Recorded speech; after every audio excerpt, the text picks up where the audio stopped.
So as I said before, this is a workshop on understanding conflict and emotional needs to transform relationships and lives, because relationships affect our lives.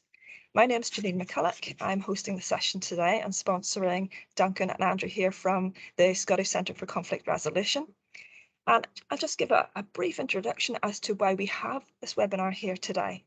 So most of you will know the Scottish approach to behaviour in schools in Scotland has significantly evolved over the last 25 years, from that old-fashioned punitive discipline approaches that we used to have, to a real strong focus on building trusting relationships with children and young people that we work with, that ultimately promotes positive, socially appropriate and acceptable behaviour. We also know that teaching is essentially a relational interaction.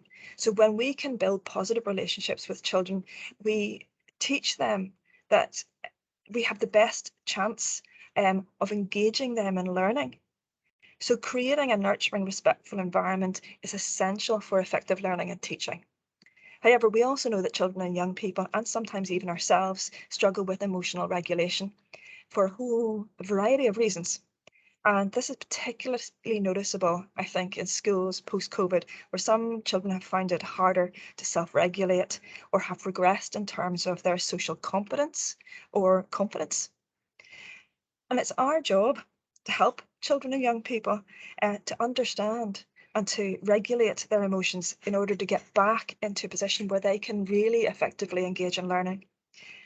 On a much, much bigger scale, but understanding and managing our emotions and helping children understand their emotions is critical to their health and well-being and their capacity to grow and to develop as people. So today, Duncan and Andrew are going to demonstrate a set of tools that can help us to help our children and young people develop a better understanding of their emotional self. So even better, the tools are free. So without further ado, I'm going to pass you over to Duncan and Andrew, and throughout the presentation, I'll be posting links into the chat, so please pay attention to that.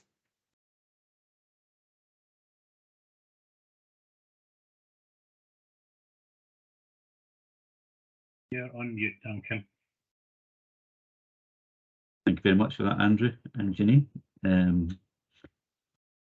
So I'm going to just share my screen with the presentation. Hopefully everybody can see that now. And welcome again. My name is Duncan Gordon. I'm the Sirenian Scottish Centre for Conflict Resolution trainer. My colleague Andrew Boyd, who's the Mediation and Conflict Resolution Advisor. So who are we? So basically, Sirenian Scottish Centre for Conflict Resolution, and we support best practice in early intervention and mediation. And we offer a range of free digital resources, training and events to better support young people, families and people who work with them in every sector to deal with family conflict, to improve relationships and improve lives. And what we're going to go through is our digital resources. So what are these digital resources? So when we created these, they're in order of launch. So we created the Monkey v. Lizard quiz first, and that's looking at reflective or reactive responses to conflict. And then moving on from that, we created Keep the Heat quiz, which is looking at responses to anger, based on Dan Siegel's model of flipping your lid. And then from there, we created an information resource called Emotional Homunculus, which brings the science and biology together in relation to understanding emotions better. And our last one, which we've just launched just a few weeks ago, is called Three Brains. It's basically an information and a quiz resource and looking at the mind-body connections. Okay, so why were they created then? Well, the reality is that every year in Scotland, over 5,000 young people aged 16 to 24 years old become homeless because the relationship with their family breaks down. And what we got to realise is that we identified that a lot of that is down to communication, how we communicate with young people. So we had delivered surveys, and the responses from the respondent groups identified a need for a better understanding of emotions, behaviours and responses to relationship conflict. So since then, the SHR has created these digital psychoeducational resources as a direct response to these identified needs. And we're currently undertaking a survey at the moment. So if you get the opportunity, please engage in that process just to help us develop further resources. And you can see there that if you take 5,000 young people, it's equivalent to about 5 high schools in Scotland that are homeless, and that's recorded. So we know the figure is a lot higher than that. And how it impacts on young people. So how do these resources work then? Well, we have Monkey v. Lizard. So Monkey v. Lizard quiz is an engaging way to begin to think about the way in which we manage conflict in family life and in other relationships. And depending on the results, offer different tips and suggestions on improving conflict management techniques. So the activity helps people understand which part of the brain they tend to use when faced with a difficult situation. Is it the reactive reptilian brain, the lizard brain, or the reflective mammalian brain, the monkey brain, or a bit of both? So the idea is that they do the quiz and they come out with a character, and that character then has an attached narrative to it, which allows then for that discussion to take place.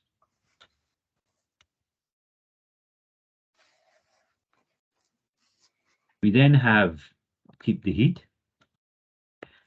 So the question is, do you tend to flip your lid or can you keep the heat? Keep the heat is a digital resource designed to help us recognize what happens internally when anger takes a hold of us. And by exploring the science of flipping our lids, we can recognize how to engage our thinking and emotional brain and what we can do to help keep them regulated. So as I said before, this is based on Dan Siegel's Flipping Your Lid. So as our emotions rise within that anger cycle, our brains disconnect. But the idea is to show that we all flip our lids differently. And again, it allows the individual to then think about how other people are dealing with difficult situations. So again, you come out with a circus character. It's based on the circus of life. You come out with a circus character with a narrative, which allows for that discussion to start.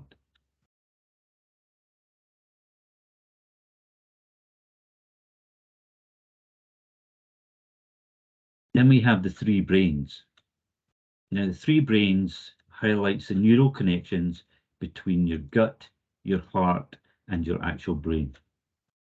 Our mind-body connection is how our head, heart, and gut work together to process how to react to the world around us. Our physical and mental health are connected and affect our emotions. With the reverse is true as well. If the mind-body connection is strong, then people tend to be able to manage their relationships better. So with this, the concept is music. So we have a band, and the band members are gut on bass, heart on drums, and the brain as the lead guitarist. And the idea is that if they don't play in tune or if they're out of harmony, then they don't particularly make good music. So it's crucial for them to then get them playing in sync so that they can create good music and create these successful records. So the resource, you can go on, you can meet each member of the band, which gives narrative for that part, either the gut, heart, or brain. And also linked to that, there are mindful videos that allows individuals then to look at how they could then relax by doing these mindful exercises. And then from there, you can then go over and do the quiz, answer the quiz, and you can identify whether you're playing in harmony or you're not playing in harmony.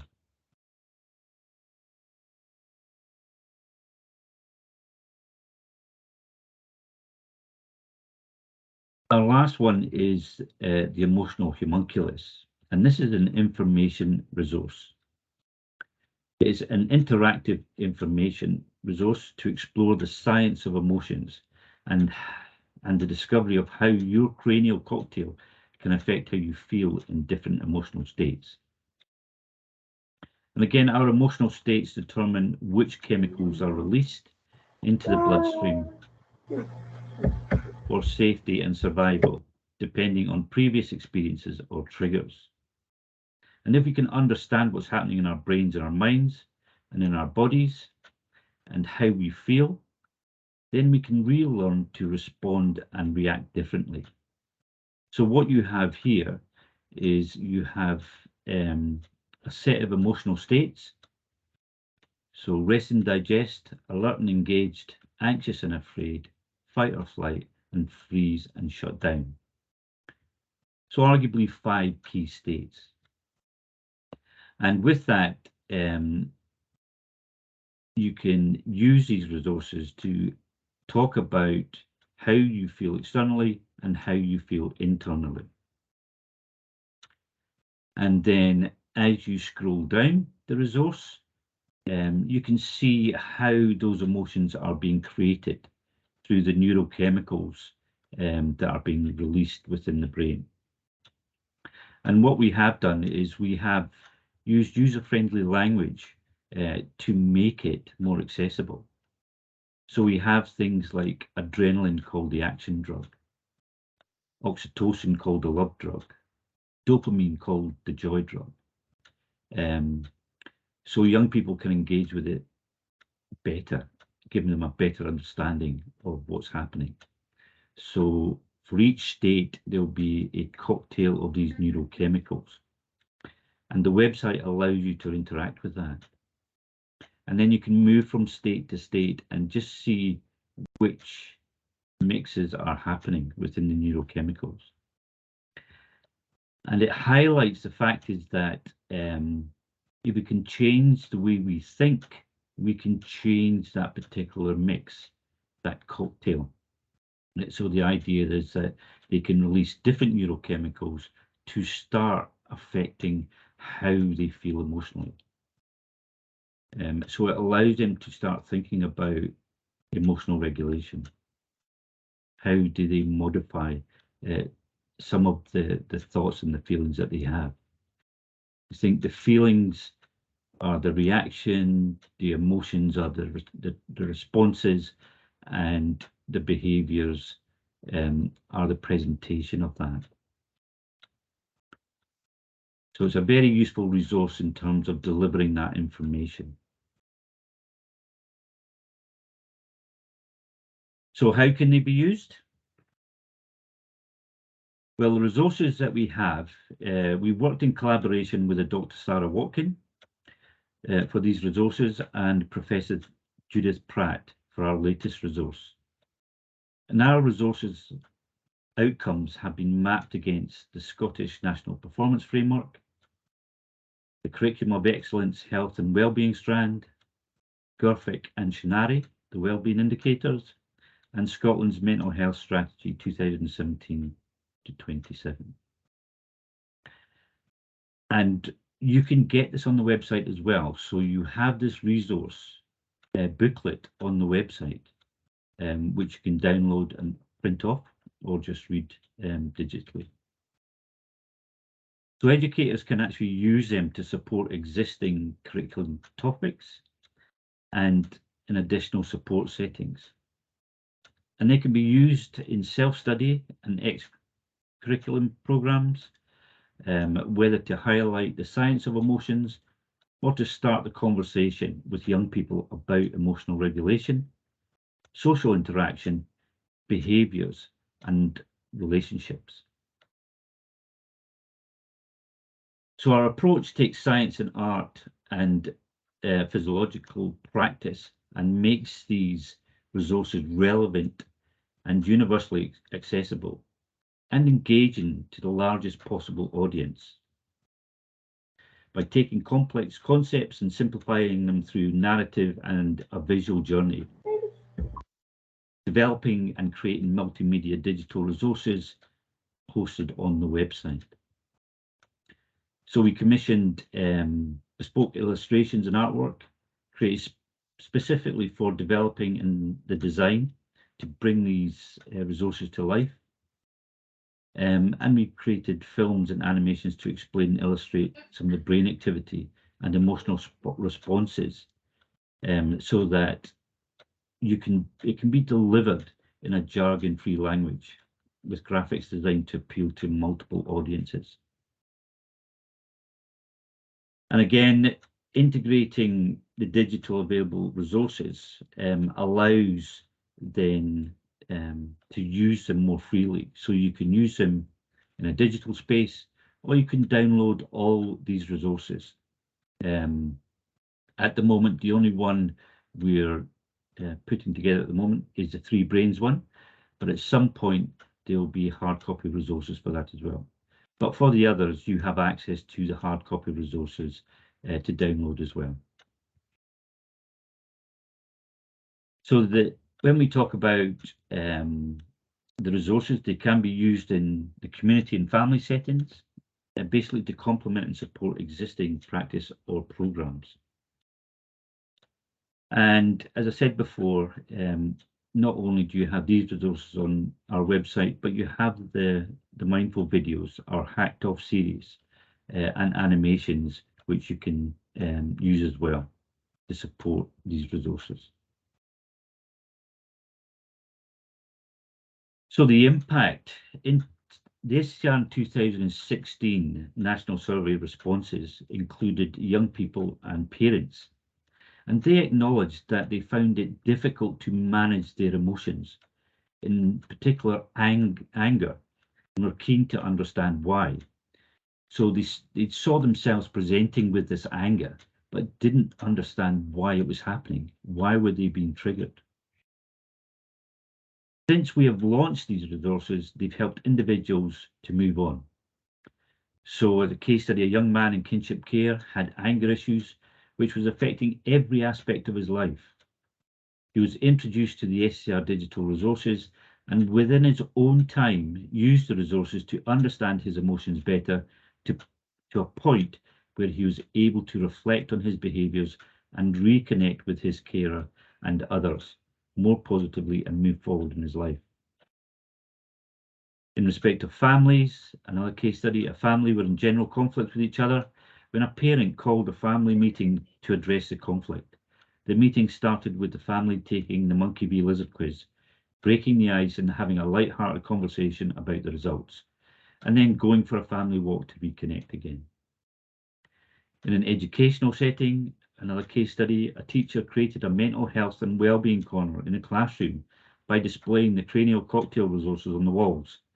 Another had used the resources while supporting pupils with additional support needs, highlighting that the graphics were helpful in connecting with young people. And in community settings, case study, a youth worker had presented at a SECR Scottish Government reception event that they had delivered a session on emotions and the brain, and it was the only time they had experienced at the end of a session where the young people knew the scientific names of the neurochemicals affecting their emotions. So you're only limited by your imagination and how you can use these resources. They are free, they are accessible, and they are supported by other digital resources on the website. conflict animations, and mindfulness activities.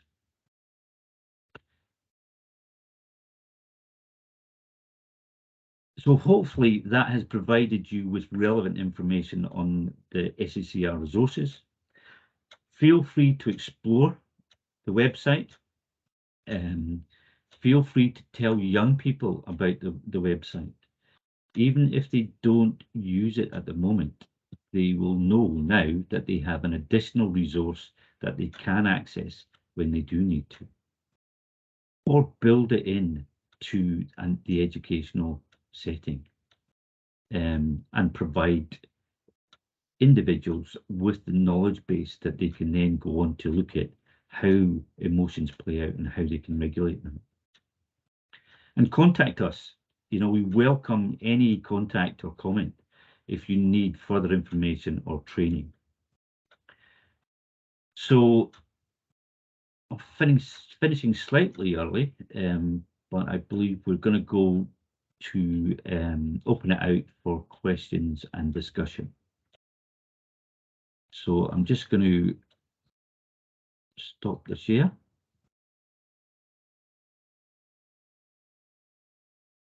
Okay, and hopefully we're back in with you. Yes, Janine. thanks. Yeah. So thank you very much, Duncan. That was a very interesting. They look absolutely fantastic, resources, and we've posted them in the chat. So I'm hoping people will save those links and click into it, or at least go to your website and they've got access to absolutely everything.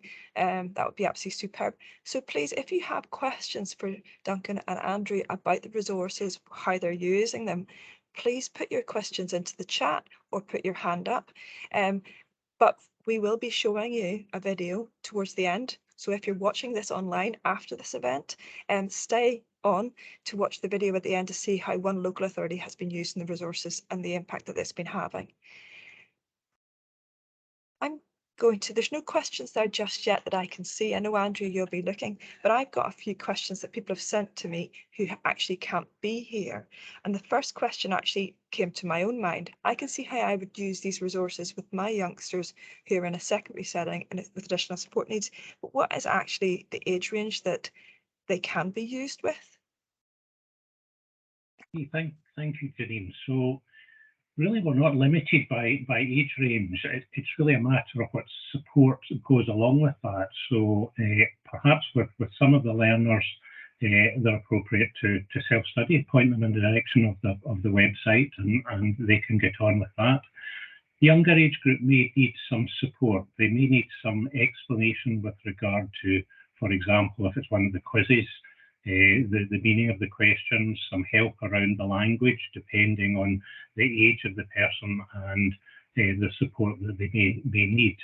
The other thing I would say is with regard to the results, depending again on the age of the person and the specific needs of the person, they may need some support around the result that they get. So with some learners, it's probably not great just to leave them with a result and to leave them wondering, what does that mean? Is that a good thing? Is that not such a good thing? With the quizzes, it does give some advice, but some support around that.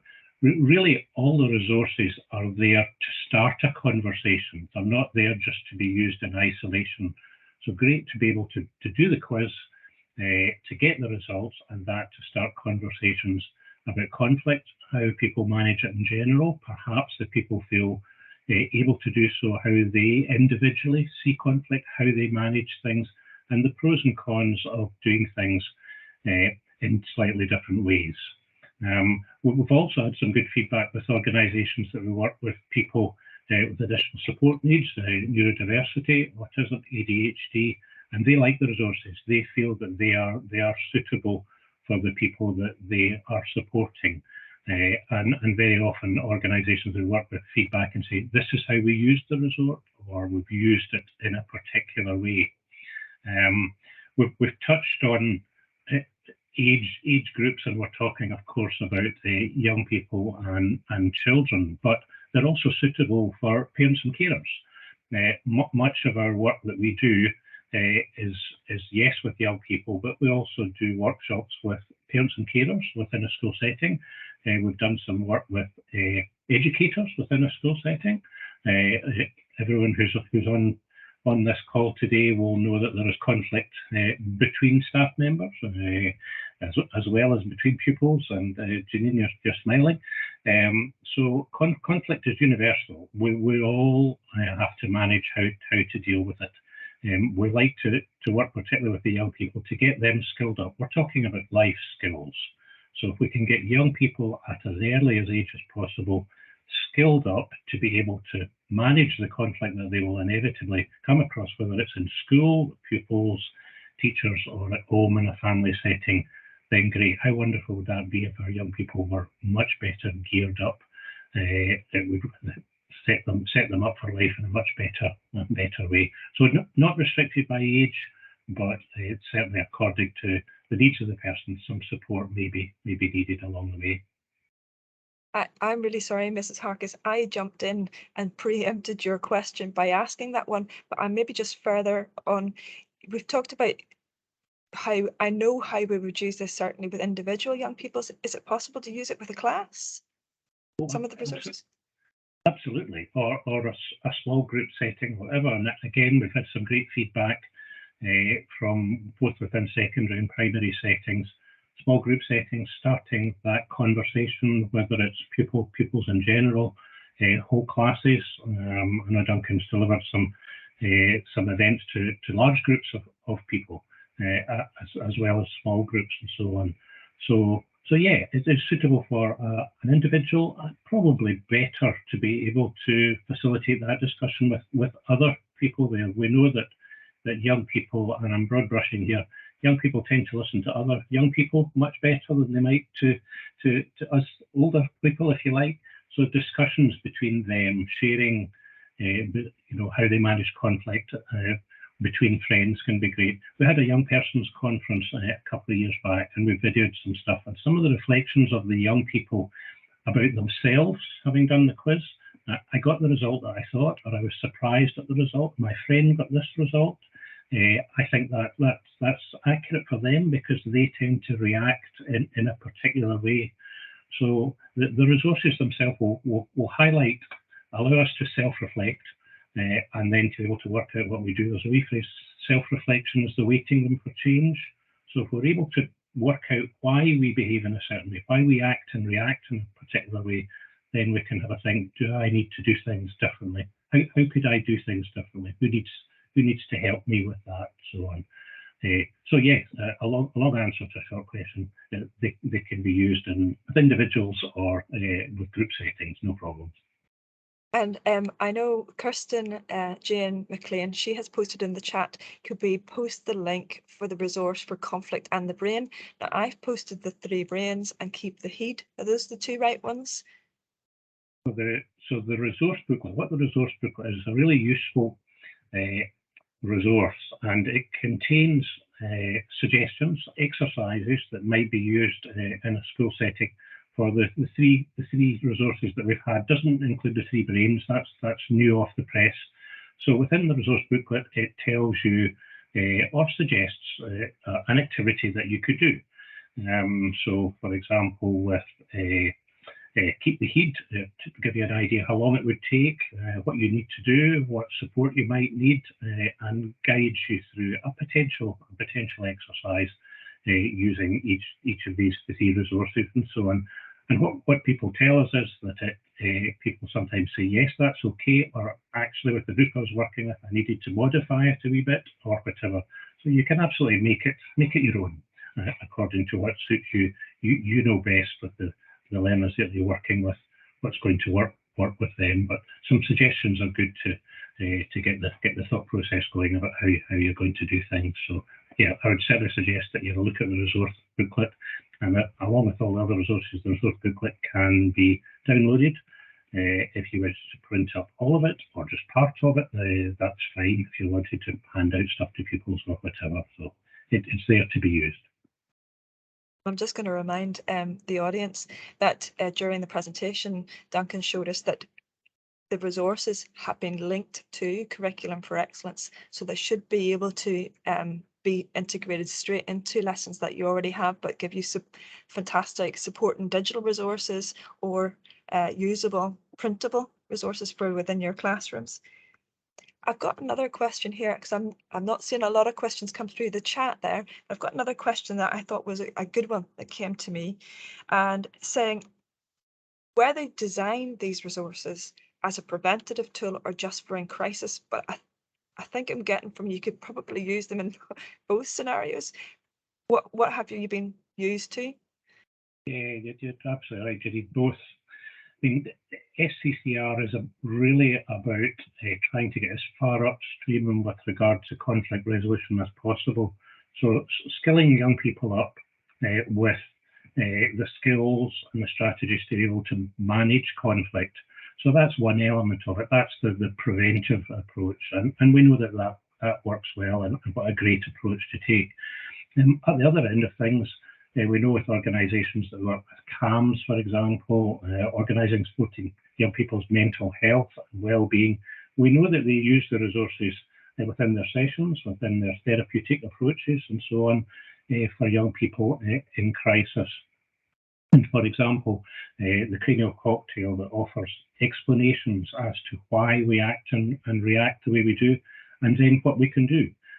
How can we modify our brains amazing drug cabinet and the levels of the drugs that are in that to be able to make things better? So if we're in fight or flight and adrenaline levels are extremely high, how do we reduce these adrenaline levels? And the resources come up with suggestions of how we can manage that in the long term or in the moment, and offer explanations as to why we are the way we are. Because very often, particularly with the young people that we work with, they're aware if they're struggling that what they're doing is not working particularly well, and they don't like that, and often they don't like themselves for that.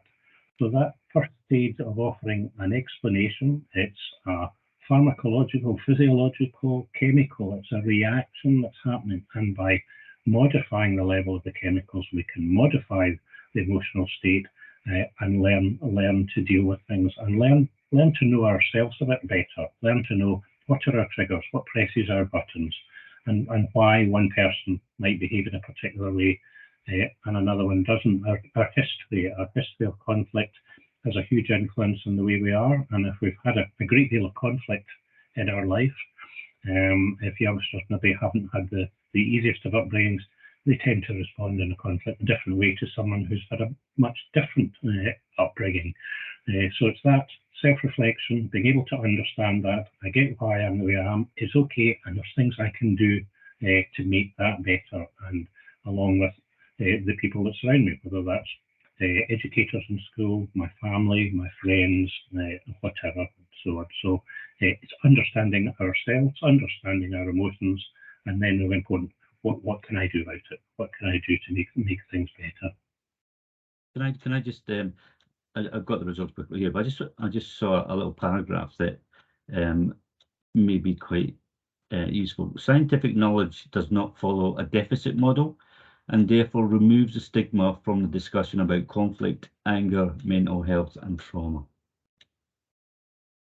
So the idea is if you introduce it in that science context, then the young people or people in general would accept it more in terms of not looking at it from a personal point of view.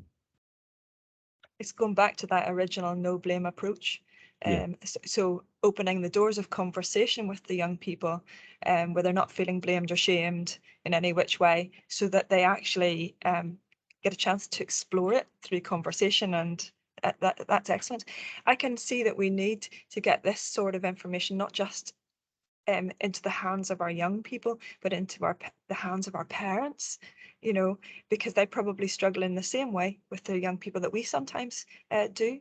Have you much experience of this? I know you do it on an individual level with Cyrenians and through the centre, but introducing it to family learning contexts, or say, for example, community mental health contexts, where it's a universal level support, non-stigmatizing, but we're reaching parents.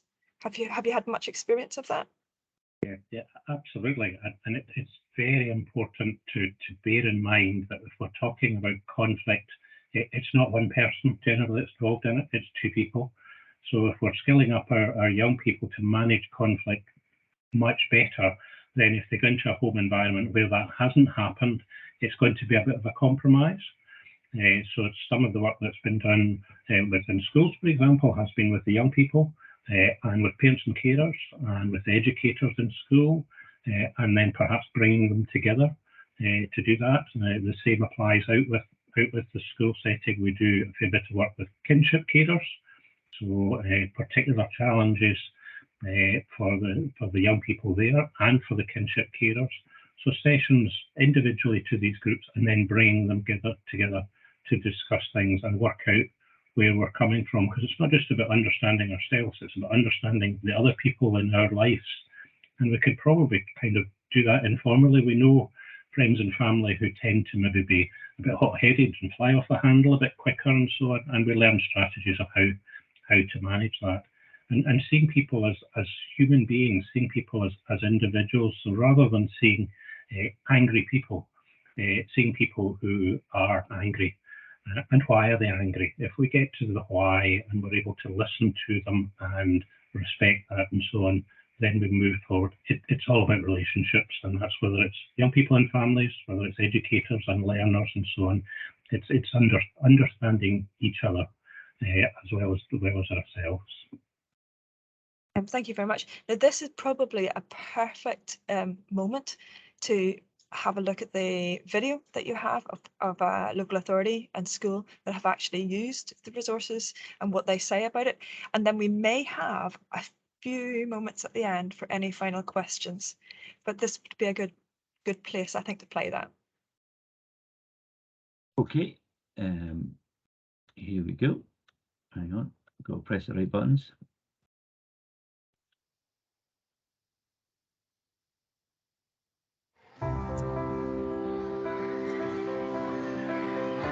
The Sirenians as an organisation has been at the forefront of looking at creative solutions to address the issues of youth homelessness.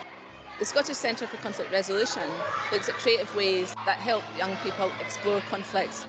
I clearly remember the first conference that the SCCR ran.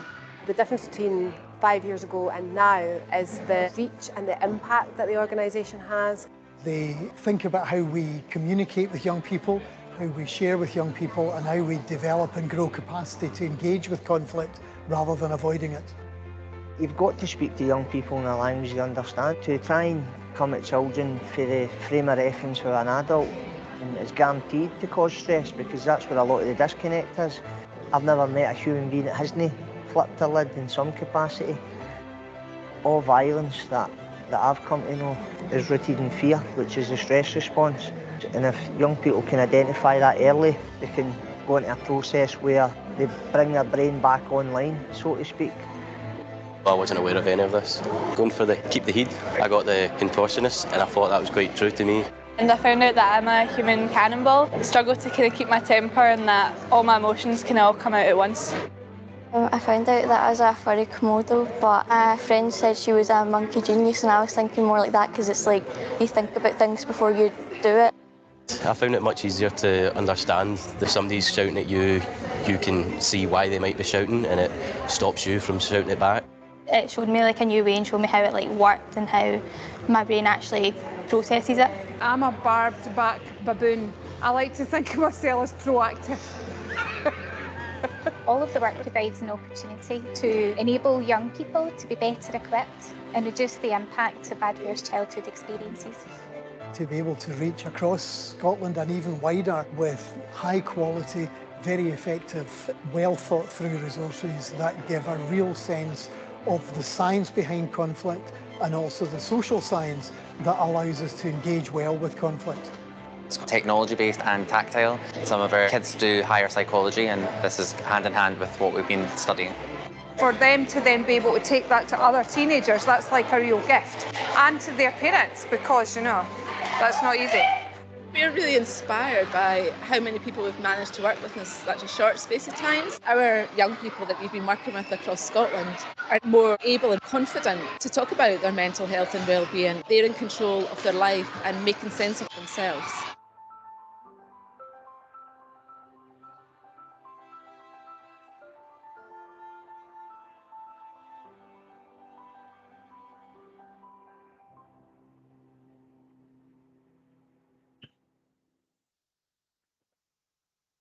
Okay. I'll just stop the share then. Thanks, Duncan. Maybe I wonder, Janine, have we time for one other question, perhaps? Yes. Or not? So, I'm not seeing any in the chat. So that was absolutely fantastic. The video, you're clearly having a conference. Do you have a conference every year, or was that pre-COVID? So that conference was pre-COVID. We do have a conference every year. Our next Young Persons Conference is unfortunately fully subscribed. We're back to the Science Centre in Glasgow in just a few weeks' time, and we're very fortunate. We've got a good relationship with them, and we take over the whole building for the day, which is great fun for the young people and for the SCCR team actually. So yeah, we do have regular events for young people. Every year we have a Young Persons Conference. So if that's something that interests people, they can drop us an email, and we can loop them into things with regard to what's going to be happening moving forward.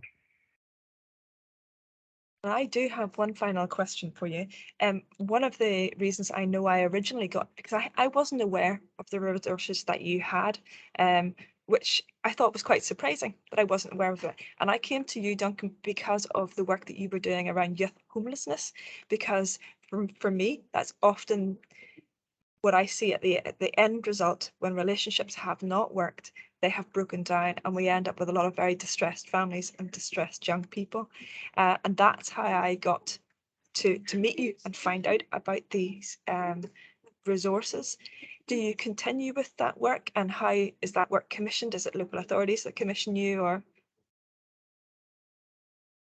Well, the reality is that we're funded as an early intervention initiative directly from Scottish Government, but under the homeless strand in terms of funding. So the idea is that the training and the events that we do indirectly go towards reducing or contributing to the reduction of youth homelessness. And as Andrew said, trying to get upstream. So we are looking at it from an early intervention, providing parents and young people and professionals with an underpinning knowledge base. The beauty of it is the fact is that we can work right across every sector.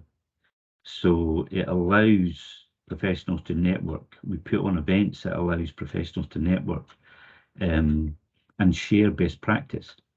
And again, what we identify is that when people have this knowledge and understanding, they actually reflect on that, so they can then sort of modify how they then approach things. Well, that brings us beautifully to the very end of this particular workshop, and all I can do is thank you so very, very much for coming along today, showing us the resources that you have, explaining how they were used, how they articulate within our curriculum, how you're using them with families and communities, and then showing us a part of your conference. And I know you're subscribed at the moment, but I know there'll be further years. So just if you're attending today, please look into the resources. I know you'll find a use for them within your school, and I can see all the brains clicking away thinking, gosh, I need to find out if I can use this with my classes or with particular year groups. So thank you very much for attending, and don't forget, you can tell your friends and colleagues about this. It will be shown again as a recording. So if you need to get in touch with us, myself at Education Scotland, or Duncan or Andrew at Scottish Centre for Conflict Resolution, there's our emails on the screen right now, but please look them up on the internet. There's lots of thanks coming through there, Duncan and Andrew. So thank you very much, and I hope you have a very good festival or the rest of the day. Thank you. Thank you. Have a good day.